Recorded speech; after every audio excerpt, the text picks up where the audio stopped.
is that most of the higher level code from the core upwards would be built upon the virtual runtime system, i.e. it would be compiled to bytecode and then stored under the control of the operating system you're running on, Slate, with hashes to verify the identity, etc. And so you would have a security verifier, and you would have a what I call a polar coordinator, which will kind of be a slightly separate system which checks permissions on a kind of user level. Bytecode is easier to do in terms of security. You don't have to kind of you don't have to run the code to find out what it does. You know your kind of class library entry points. You know which functions are being called. Hopefully the class libraries themselves are code reviewed so that they don't provide as many bugs as the programs written by programmers using Slate. And as I said, we can assign, we can know what the bytecode really does, and then we can compile it natively again and store it in a secure fashion. And for user interaction, this is where the polar coordinator comes in. Principle of least authority is a very nice concept for security. I mean, you only need to allow certain applications just a bit of everything that they need, and we can resolve certain things automatically based on signatures from trusted publishers, a bit like you have in Windows already, but obviously more advanced. The design here is based on a principle, so it's we haven't decided how to implement Polar quite yet. I mean, there are several ways to go about it. We could just intercept all library calls and do it that way, or do it statically through the bytecode verifier. The kind of class libraries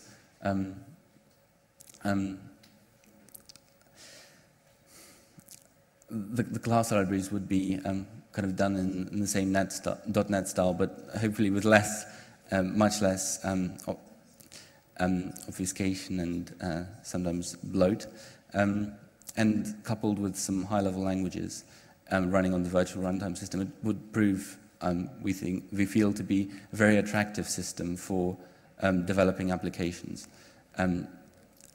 This is, I'm sure all of you are aware, this is why Microsoft has succeeded. They have excellent tools for building Windows applications, and while Windows is not the best platform to develop for, the tools really help you quite a long way. The file system, then, it would be the SIMS is being the storage mechanism, while things like Google Desktop or similar projects, Beagle, have kind of started to do metadata indexing of files, we feel that they're just add-ons to a system, and we could just incorporate it into the file system itself, and kind of distinguish between user-created content and application-created content, i.e. In most cases, I find that user-created content, you tend to organize it hierarchically. Like your music collection, for example, you might have, or you might not, if you're using ID3 tagging or whatever. You might have them in a hierarchy of folders based on kind of genre or artist or year, and it doesn't need to be that way. We just store it somewhere within a table in a relational database, and then view it, however, in whatever fashion we like. The file system is not a description of how data should be stored. I mean, it could be a relational database. It could be streamed over the network. We believe this approach is effective because most user data doesn't belong to a single category. Kind of going away from the Unix way of putting socket and file operations into one, we think that with this, this will provide a very good reason for separating file and socket operations, because files are now semantic things which have metadata like photos, place, location, time taken, which you already have in the JPEG. You just read that and cache it. Okay, I'll quickly go through the other parts of Slate. Query interface, because you already kind of have something like the proc interface, and that in a sense is a query interface. You could like see the processor, processors, their thermal states, process numbers, whatever, and just standard SQL or whatever syntax you wanted to use for it. Things like environmental variables are quite a crude concept, because say you have in a Linux system, you have an environmental variable set globally which controls some security function, which it shouldn't, but it does, because no one has thought of this. And you overwrite it in your bash RC or whatever, and bam, you've changed the environmental variable. It might be just for your shell, however. This is kind of like, a bit like, for package management, we'll utilize the kind of libd's bundles concept. Of course, we will be able to control where they reside on the file system. The file system being your kind of database files and whatever it needs for indexing it, and etc. And we feel that there is absolutely no advantage except perhaps speed, but as we all know, speed is very much a multi-core game these days. For an application to be a set of files just in some program files directory or in USR, the bytecode verification and storage are more secure and possibly more easy to manage if the system crashes, the transaction manager being kind of the gateway for that. Of course, CMs would be a pluggable entity, much in the spirit of libd, and a standard configuration interface. I mean, Windows has a standard configuration interface. It's the registry. GNOME has a standard. KDE has a standard. Why shouldn't an operating system have a standard configuration interface? The future direction for Slate is, of course, a GUI, more research into design, and perhaps we'll implement it someday. We've already started doing that, however, and we need your help very much. Slate is under the zlib license. It's not public domain, like libd. However, that shouldn't pose any problems whatsoever to help with implementation. So I'll just quickly go over what I've said. We're probably going to be aiming for the server market with Slate, which is our security across the network, clustering and concurrent applications, easy application maintenance, and programmability, and fail-safe applications, much in the style of Erlang. This is all possible.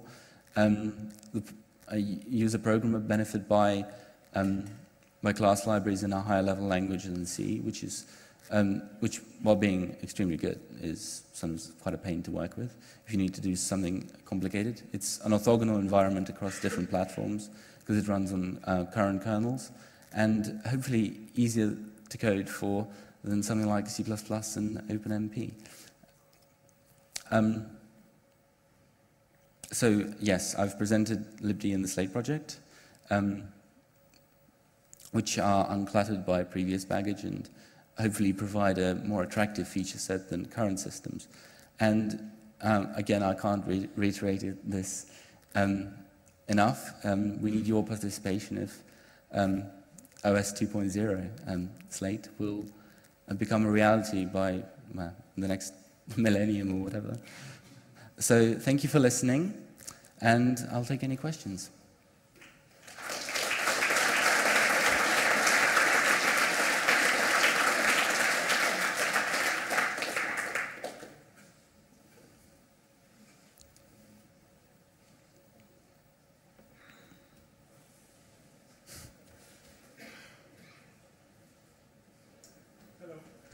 Hello. Excellent.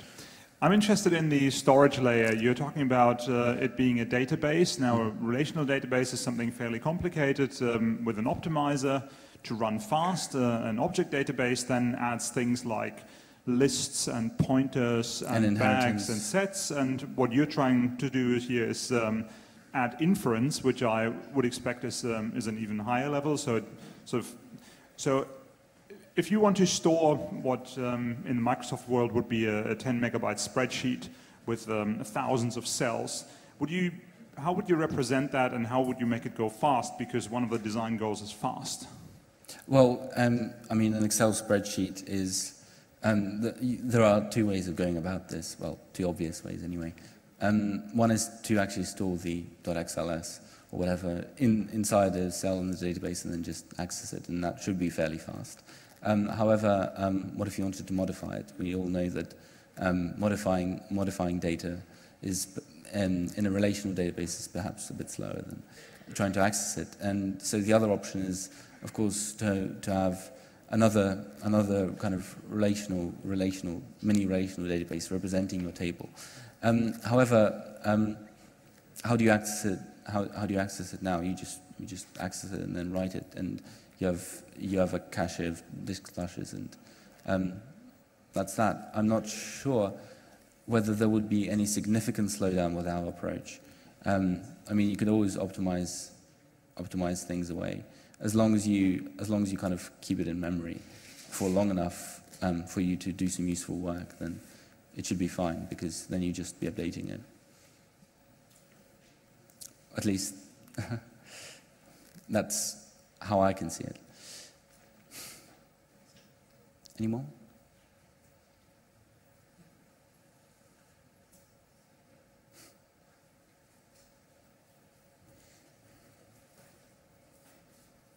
You said that libd will be released in the near future? Yes. And on which kernels will it be able to run? So as it does... it runs on Linux and OpenSolaris, but it shouldn't be difficult to port it to the BSD. And okay, thanks.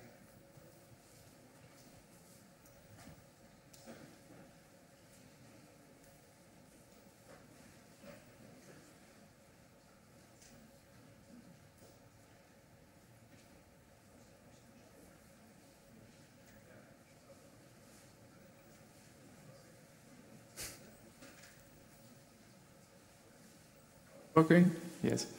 I have one question about the compatibility plan. Do you plan to make it compatible on a high level, like somehow port applications over, like OpenOffice, fix it to run on libd and Slate?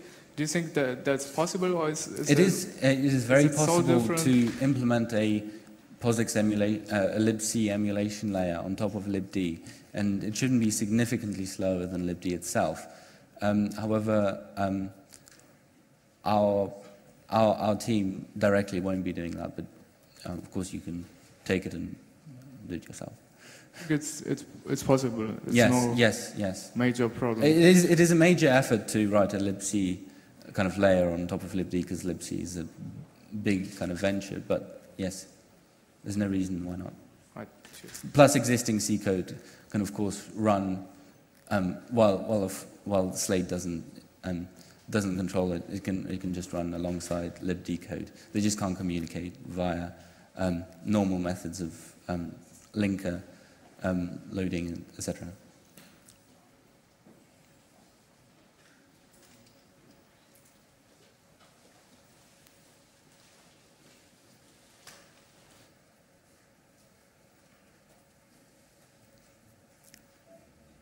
I have another question related to the D language itself. Mm-hmm. You said that the digital mask compiler is not open source? The front end is open source under the artistic license, the back end isn't. The GDC compiler uses the front end of DMD, the digital mask compiler